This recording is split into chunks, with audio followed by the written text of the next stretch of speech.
38 trillion. That is a rough scientific estimate of the number of bacteria living inside your gut at this moment. They are present in roughly the same number as your own cells, approximately 38 trillion bacteria to 30 trillion human cells, a near 1.1 ratio.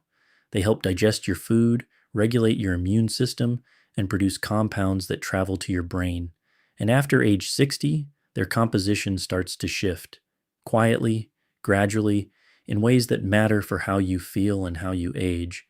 This video is about what drives that shift, what it actually means for your health, and the handful of ordinary eating habits that the research most consistently points to. No supplements, no cleanses, just food, and how to use it better.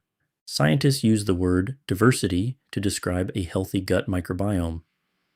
A diverse gut has many different species of bacteria, each playing a different role. A less diverse gut tends to be dominated by fewer species, and some of those tend to be the more inflammatory kind. Research consistently shows that diversity declines with age. One of the landmark studies in this area is the ELDERMET study, published in Nature in 2012. Researchers looked at 178 older adults in Ireland, some living independently in the community, others in long-term care facilities. The people in care homes had significantly less diverse gut microbiomes than their community-dwelling peers of the same age. That lower diversity correlated with higher markers of inflammation and greater physical frailty. The key finding was this: diet quality was the strongest factor separating the two groups, not age alone. Diet.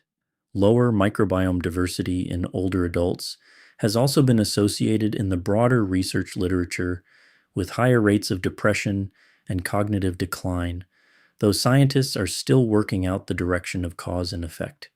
The association is real. What drives what is still being studied? The point is not to alarm you, it is to say, the gut microbiome is not fixed. It responds to what you eat, even in your 70s and 80s. That is actually good news. Two dietary habits come up again and again in the gut health research. They are not complicated, and they do not require specialty products. The first is eating a wide variety of plants.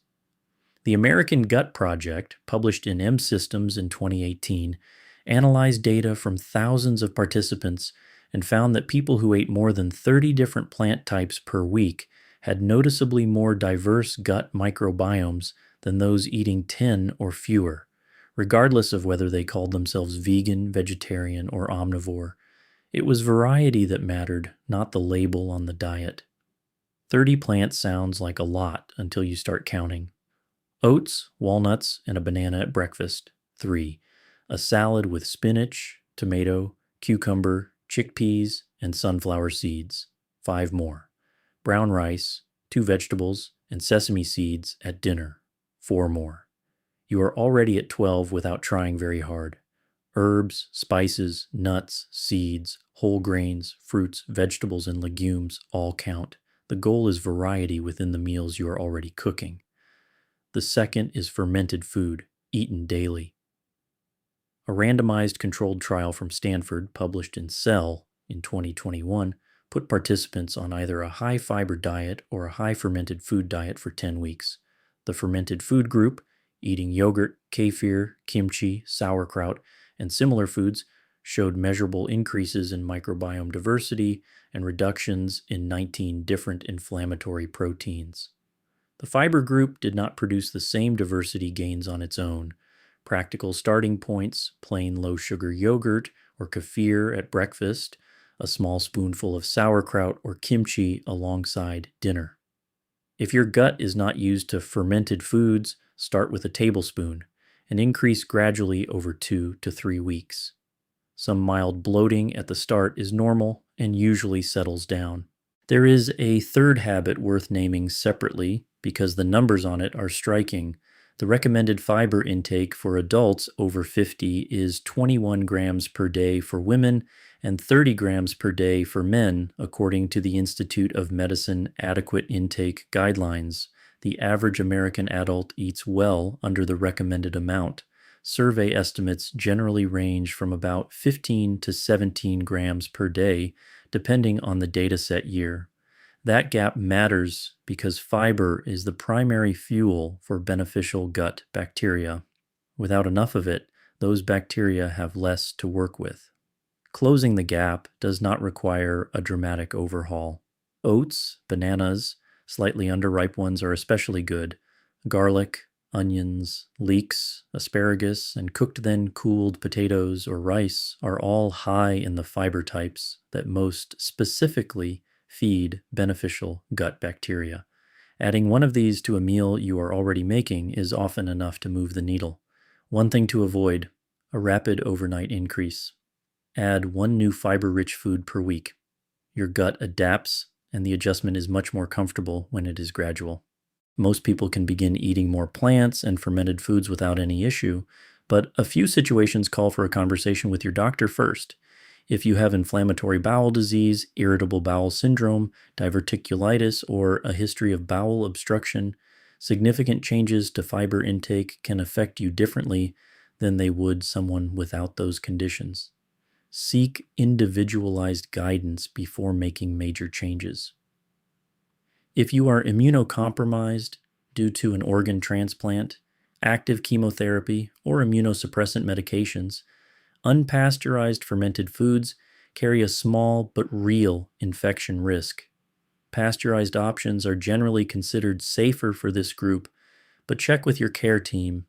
And if a gradual fiber increase causes persistent, severe bloating, cramping, rectal bleeding, or a change in bowel habits lasting more than 2 weeks, stop and see a doctor.